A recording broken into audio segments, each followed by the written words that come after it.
आज का हमारा टॉपिक है मेमोरी ऑर्गेनाइजेशन के बारे में। अगर हम मेमोरी ऑर्गेनाइजेशन की बात करते हैं तो आपके पास यहाँ पर दो वर्ड हैं, एक मेमोरी और एक ऑर्गेनाइजेशन। अगर हम मेमोरी की बात करते हैं तो मेमोरी क्या है? हम किसी भी डाटा को स्टोर करना चाहते हैं तो स्टोर करने के लिए हम मेमोरी को यूज करेंगे। वैसे अगर हम ह्यूमन बॉडी की बात करते हैं तो एक ब्रेन है जिसके अंदर सारा डाटा स्टोर होता है। तो इसी तरह से मेमोरी भी हमारे ह्यूमन ब्रेन की तरह ही होती है, जिसको हम यूज करते हैं डाटा और इंस्ट्रक्शंस को स्टोर करने के लिए। Computer memory is the storage space in the computer, कि कंप्यूटर मेमोरी है ये स्टोरेज स्पेस है आपका कंप्यूटर के अंदर, where data is to be proceed and instruction require for processing are stored, कि जहां पर आपका डाटा प्रोसीड किया जाता है और जितने भी इंस्ट्रक्शन है आपके पास डाटा को प्रोसीड करने के लिए वो सभी की सभी वहां पर स्टोर होती है। The memory is divided into large number of small part called cell, कि जो मेमोरी है इसको हम छोटे छोटे पार्ट्स में डिवाइड कर देते हैं, उन पार्ट्स को हम कहते हैं सेल्स। हर लोकेशन या सेल एक यूनिक एड्रेस को परफॉर्म करता है। तो जहां पर आपके पास वर्किंग 0 से लेके मेमोरी साइज -1 की होगी। सपोज कीजिए मैं कहीं पर 10 इंस्ट्रक्शन स्टोर कर सकता हूं, मैं वैसे एग्जांपल ले रहा हूं, तो उसका साइज क्या होगा 0 to 9, क्योंकि मेमोरी साइज मैक्सिमम और उसमें -1। तो मैक्सिमम मेमोरी साइज मेरा कितना था 10 -1 9। तो आपके पास 0 to 9 यहां पर वो एड्रेसेस हो जाएंगे कि 0 लोकेशन पर कुछ डाटा है, 1 लोकेशन पर आप अलग डाटा रखते हो, 2 लोकेशन पर आप अदर डाटा रखते हो, 3 लोकेशन पर आप अदर डाटा रखते हो। इस तरह से आप 9 डिफर लोकेशंस के ऊपर डाटा रख सकते हो।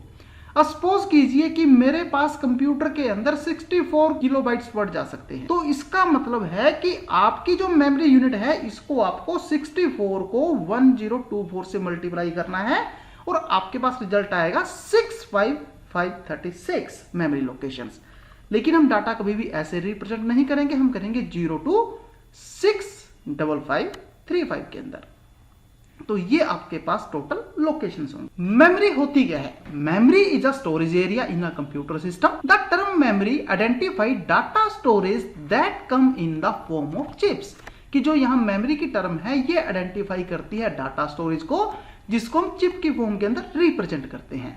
The word storage is use for memory that exist on tape और डिस्क। अब जो स्टोरेज वर्ड है इसको हम यूज करते हैं मेमोरी के अंदर जब आपने डाटा टेप या डिस्क में रखना है। टेप जिसको आप मैग्नेटिक टेप बोलते हो, आपके पास ऑडियो कैसेट्स आती थी, वीडियो कैसेट्स आती थी, तो वो आपके मैग्नेटिक टेप को ही यूज किया करती थी। The term memory is usually use as a short and of physical memory, कि अगर हम मेमोरी की बात करते हैं तो ये आपके पास एक तरह से फिजिकल मेमोरी को रिप्रेजेंट करता है, जहां पर एक्चुअल चिप कैपेबल होती है डाटा को होल्ड करने के लिए। कुछ कंप्यूटर वर्चुअल मेमोरी का भी यूज करते हैं जो हमारी फिजिकल मेमोरी को एक्सपेंड कर देती है hard disk. Every computer come with a certain amount of physical memory. अब हर कंप्यूटर के पास कुछ अमाउंट में फिजिकल मेमोरी आपके पास अवेलेबल होती है, जिसको हम रैम कहते हैं। स्टोरेज यूनिट स्टोरेज कंपोनेंट है कंप्यूटर का जो अलाउ करता है कि हम डाटा को स्टोर कर सकते हैं और एक्सेस कर सकते हैं लॉन्ग टर्म बेसिस पर। देखिए, अगर आपको डाटा को शॉर्ट टर्म बेसिस पर रखना है तो हम उसको मेमोरी के अंदर रिप्रेजेंट करते हैं, लेकिन अगर आप लॉन्ग टर्म डाटा को यूज करना चाहते हो फिर आपको स्टोरेज की जरूरत पड़ती है। आपको बेसिकली लगेगा कि दोनों एक ही टर्म्स है, लेकिन नहीं। जहां पर आपको कैपेसिटी उसकी ड्यूरेशन कम पीरियड के लिए चाहिए वहां पर आप उसको मेमोरी में यूज करोगे, रैम है, रोम है। लेकिन जहां पर आपको लॉन्ग टाइम के लिए डाटा चाहिए तो आप उसको स्टोरेज यूनिट में वर्किंग परफॉर्म करते हो। आपकी हार्ड डिस्क है, आपकी सीडी है, आपकी डीवीडी है, आपकी ऑडियो कैसेट है, आपकी वीडियो कैसेट है। तो बेसिकली मैं यहाँ पर कुछ यूनिट्स को डिफाइन कर रहा हूँ कि मेमोरी को आप किस तरह से रिप्रेजेंट करते हो, स्टोरेज कैपेसिटी को हम किस तरह से मेजर करेंगे। सबसे पहले आता है bit. Bit smallest storage unit है जो एक बाइनरी कैरेक्टर को ही स्टोर करती है, वो 0 होगा या 1 होगा। इसी तरह से निब्बल, एक निब्बल आपका 4 बिट के इक्वल होता है, तो ग्रुप ऑफ 4 बिट को हम निब्बल कहते हैं। बाइट, एक बाइट में 8 बिट होंगी और 2 निब्बल होंगे। 8 बिट और 2 निब्बल दोनों सेम ही है। आपके पास एक निब्बल 4 बिट है तो 2 निब्बल आपके 8 बिट के हुए, सेम वर्किंग। तो ग्रुप ऑफ 8 बिट आपकी बाइट है। फिर आती है किलोबाइट। 1024 बाइट्स इसके अंदर होती है, यानी कि यहां पर आप 1024 कैरेक्टर स्टोर कर सकते हो। फिर एमबी होता है मेगाबाइट। एक एमबी 1024 किलोबाइट के इक्वल होता है। यानी कि आप यहाँ पर करते हो 1024 का स्क्वायर, कि आप 1024 को 1024 से मल्टीप्लाई करो, आपके पास वर्किंग रिप्रेजेंट हो जाए कितने कैरेक्टर आप स्टोर कर सकते हो। इसी तरह से जीबी, गीगाबाइट्स, तो यहाँ पर 1024 MB होते हैं और आपके पास जो वर्किंग होती है गीगाबाइट में, ये करती है 1024 का क्यूब कैरेक्टर स्टोर करने का काम। टीबी, जिसके अंदर 1024 GB होते हैं, तो यहाँ पर आप 1024 को 4 बार मल्टीप्लाई करते हो 1024 से। फिर पेटाबाइट, एक पेटाबाइट में 1024 टेराबाइट होते हैं, तो यहाँ पर आप 1024 को 5 बार उससे खुद से मल्टीप्लाई करोगे और इतने कैरेक्टर आप स्टोर कर सकते हो। Type of memory, type of memory, अगर मेमोरी टाइप की बात करते हैं तो कंप्यूटर में कितनी तरह की मेमोरी एग्जिस्ट करती है, तो वो आपको इस सेक्शन में पढ़ने को मिलेगा। तो बेसिकली मैं आपको ये क्लियर कर चुका हूँ कि सिस्टम मेमोरी क्या है और स्टोरेज क्या है। तो बेसिकली जो हमारी प्राइमरी मेमोरी है उसको हम यहाँ पर मेमोरी कह देते हैं, और जो सेकेंडरी मेमोरी है इसको हम कह देते हैं स्टोरेज। तो प्राइमरी मेमोरी और सेकेंडरी मेमोरी दो पार्ट्स में अपने मेमोरी को डिवाइड किया है। प्राइमरी मेमोरी के अंदर रैम आती है और रोम आती है। इसी तरह से सेकेंडरी मेमोरी है, सेकेंडरी मेमोरी के अंदर हार्ड डिस्क आती है, SSD है, कॉम्पैक्ट डिस्क है, फ्लॉपी डिस्क है, मैग्नेटिक टेप है। तो अगर हम प्राइमरी मेमोरी की बात करते हैं, प्राइमरी मेमोरी आपके पास वो मेमोरी है कंप्यूटर सिस्टम की जिसको मेन मेमोरी भी कहते हैं। आप डाटा एक्सेस करते हो प्राइमरी मेमोरी से फास्टर, क्यों? क्योंकि इंटरनल मेमोरी होती है कंप्यूटर की और मोस्ट वोलेटाइल है, जिसका मतलब कि डाटा प्राइमरी मेमोरी का सिर्फ तब तक आपके पास एग्जिस्ट है जब तक सिस्टम ऑन है। आपका सिस्टम किसी भी वजह से फेलियर हो जाए, डाटा इरेज हो जाता है। तो प्राइमरी मेमोरी जो है ये सेमीकंडक्टर को यूज करती है स्टोरेज के लिए और थोड़ी सी कॉस्टली होती है आपकी सेकेंडरी मेमोरी के मुकाबले। जो कैपेसिटी है प्राइमरी मेमोरी की वो काफ़ी लिमिटेड है और स्मॉलर है, कहते हैं यहाँ पर सेकेंडरी मेमोरी डिवाइस से। तो प्राइमरी मेमोरी के भी दो टाइप आते हैं, रैम और रोम। अगर हम टाइप ऑफ प्राइमरी मेमोरी की बात करते हैं तो यहाँ पर दो टाइप की हमारे पास प्राइमरी मेमोरी है, RAM, ROM.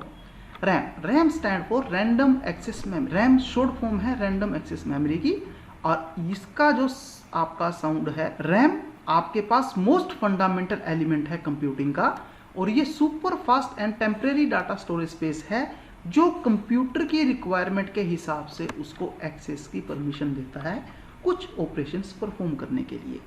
RAM temporary storage device है जहां पर आपकी पावर टर्न ऑफ होती है तो डाटा इसमें से इरेज हो जाता है। रैम सिग्निफिकेंटली फास्टर है हार्ड डिस्क से 20 to 100 टाइम, डिपेंड करता है आपके हार्डवेयर टाइप और टास्क के ऊपर, क्योंकि जो इसकी स्पीड है ये प्रोसेस करती है इंफॉर्मेशन को इमीडिएटली। अब अगर हम कभी यहाँ स्पेसिफिक टास्क परफॉर्म करना चाहते हैं तो जो कंप्यूटर सिस्टम है या जो कंप्यूटर का ऑपरेटिंग सिस्टम है ये लोड करता है डाटा को हार्ड डिस्क से रैम के अंदर प्रोसेस करने के लिए, जिससे बेनिफिट क्या हो जाता है कि अब आपके सीपीयू को बार बार हार्ड डिस्क के पास नहीं जाना पड़ेगा। तो जब ये एक्टिविटी डन हो जाती है तो जो कंप्यूटर है इसको सेव कर देता है आगे हार्ड डिस्क के अंदर। तो इन शॉर्ट क्या है, रैम को हम किसी भी टास्क को परफॉर्म करने के लिए यूज करते हैं जहां भी हम फास्ट एक्सेस वर्किंग करना चाहते हैं। टाइप ऑफ रैम की अगर हम बात करते हैं तो मेरे पास दो तरह की रैम यूज की जाती है। स्टैटिक रैम, स्टैटिक रैम हमारी वो रैम है, तो सबसे पहले आता है हमारे पास स्टैटिक रैम। स्टैटिक रैम के अंदर आपके पास क्या है कि जो डाटा है वो एक ही लोकेशन पर स्टोर रहता है।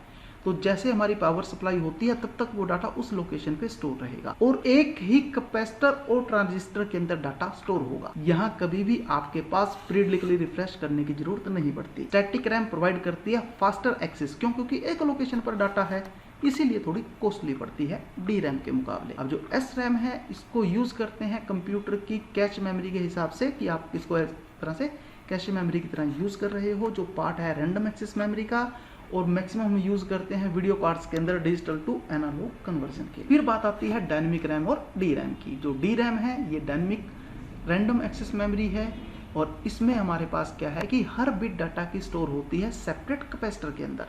तो ये इफेक्टिव वे है डाटा को स्टोर करने के लिए मेमोरी में। क्यों? क्योंकि आपके पास लेस फिजिकल स्पेस चाहिए डाटा को स्टोर करने के लिए।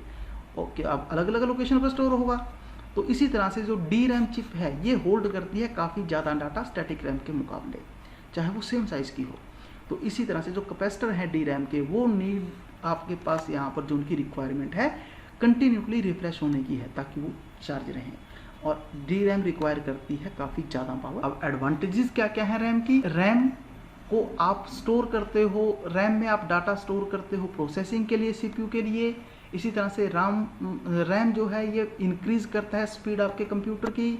अगर सीपीयू इंस्ट्रक्शंस को रीड करना चाहता है रैम से तो ये काफ़ी फास्ट करता है हार्ड डिस्क के मुकाबले। डिसएडवांटेज क्या है, अब यहाँ पर स्पीड आपकी डिक्रीज हो सकती है। कब? जब आपके पास रैम कम यूज़ हो रही है। इसी तरह से अगर सीपीयू इंस्ट्रक्शन को रैम से रीड करना चाहता है तो ये काफ़ी स्लो हो जाता है रजिस्टर और कैशे के मुकाबले। आप रजिस्टर से इजीली कर सकते हो, कैशे से आप इजीली। तो फ्रेंड्स, हमारी आज की क्लास में इतना ही था। Thank you very much.